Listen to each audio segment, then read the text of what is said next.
why do you need to work? What is the incentive if you don't have to pay a mortgage and you can get food stamps? Newt Gingrich said it the other day, and he caught hell for it, but he said 1 out of 6 Americans are on food stamps right now. Yeah, it's true. 1 out of 6 are on food stamps. That is deplorable. And when you think about it, we are becoming a nation that's in debt with people who are unemployed and are hurting. We are vulnerable. In America, we have got to stick together and go back to our legacy. Hey, but Harry, don't you know that the government gets back $1.57 for every dollar they put into the food stamp program? Yeah. I'm sorry, I couldn't even finish that sentence without laughing my tail off. Well, look, that's what was it Nancy Pelosi that said that several months ago? Oh, you're talking about the Obamacare charger who's got 20% of all waivers of Obamacare in their district? Yeah, something like that. Oh, yeah, that was a cool story. Such a bunch of nightclubs. A bunch of fancy restaurants and nightclubs in San Francisco get 30% of the waivers. Well, so tell me a little bit about what you guys are working on now that our listeners need to know about. That as far as what the BCC is doing and what we can do to. Yeah, we're dealing with policy. We're trying to affect change. And the Department of Education has this big idea of doing away with for-profit institutions like Kaplan and Kaiser, the ones who teach nurses, chefs, culinary schools, and such, online education. They want to do away with that because it's not Princeton or it's Yale or, go Buckeyes, Ohio State. They're teaching the small people to be educated and to make a hard-earned wage or a living. And they're fighting that with this gainful employment rule, which would say that if you have a lot of people from common means or not high income who might have a higher risk of paying back their financial aid, then they shouldn't get financial aid. And that is cutting off the legs of, if you look at the for-profit schools, 60% of their students are Hispanic and African American. Sure. What are they trying to do? Everybody's supposed to go to Princeton now? It just shows that they don't really care about minorities. What they care about is power. It's not about the fact that it's not Princeton. It's about the fact that it's not controlled by governments. Yeah, and they want their hands on General Motors and Chrysler and everything else. I'm telling you, I guess the politically correct term is centralism. They want to centralize everything. I've got a couple other terms that my counselors have told me not to say. Centralism is a good term. We'll take centralism. That's something we abhor here. We're pretty sure that 300 million people cannot be handled by by Washington D.C. and we're not fans of that. Well, do you guys pretty much keep your focus on the national level, or do you have state affiliates and things like that? Oh yeah, we have 160 chapters out here in the hinterlands, in Milwaukee and St. Louis and Jackson, Mississippi, and Baton Rouge, Louisiana. We do all that. And with Katrina, and I have a fondness for Louisiana. First of all, my parents are from Louisiana. I grew up in Louisiana myself. Yeah, a Shreveport, Bossier area. No way. You're from Shreveport? I went to Shreveport. I went to Magnet High. Yeah, well, my folks are from Shreveport. I grew up in California. They moved out to California in 1942. Oh, there you go. But my wife and I and my brother and his wife, we've got about 48 acres over there in Bossier Parish. Oh, wow. And it's got gas on it. We're excited. Of course, they don't want us. They're going to try to stop them. Yeah, Haynesville Shale. Gas?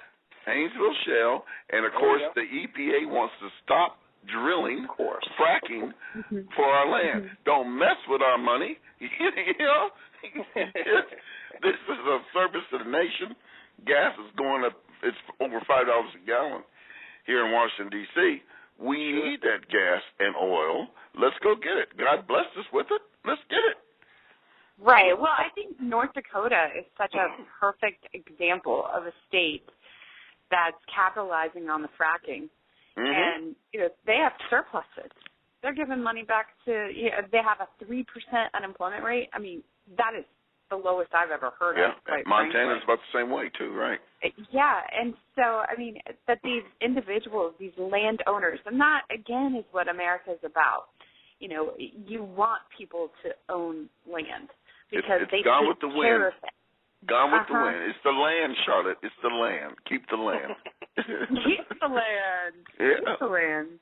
Well, that actually takes me to another question that I have for you, because going into the subprime, you know, the primary cause of the collapse of our financial system was actually started by the Credit Redistribution Act that was put into play by Jimmy Carter. And when it started, it was just simply you must advertise and have some kind of presence in lower socioeconomic areas. But then it evolved into the Clinton era into you must lend a certain percentage of all of your loans to lower socioeconomic individuals.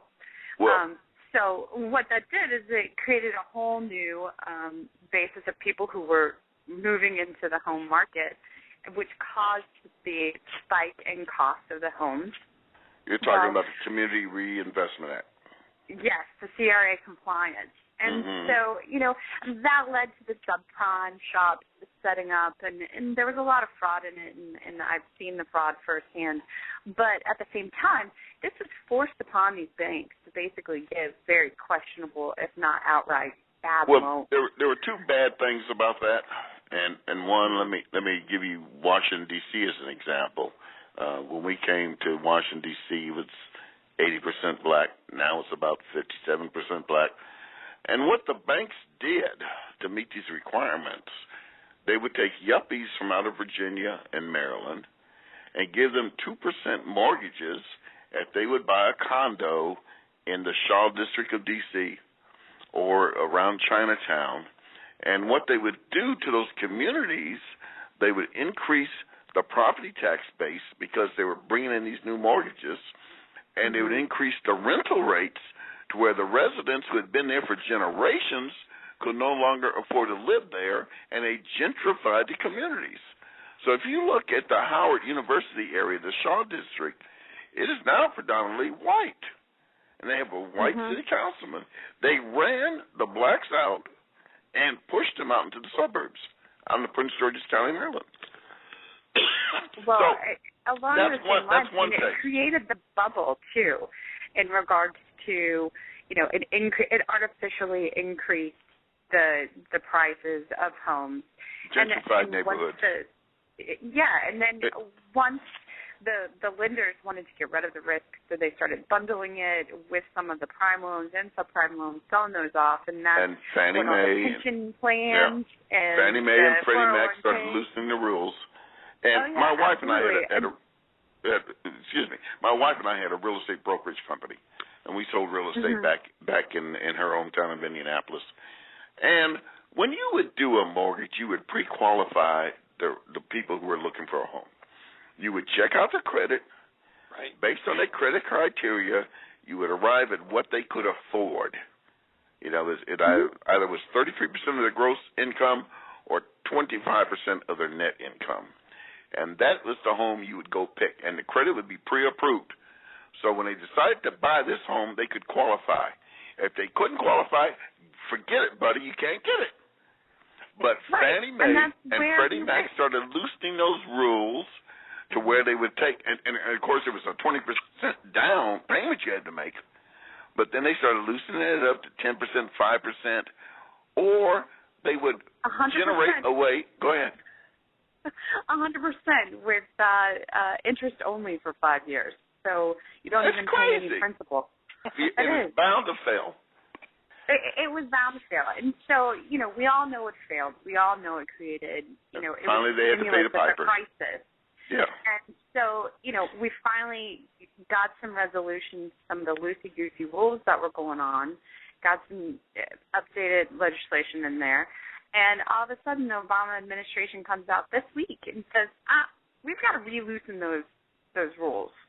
We need to start doing subprime again in these low-income areas. Okay. Two-time loser, Why are we doing this again? Two-time loser. Well, it reminds me. Different outcome, huh? Yeah.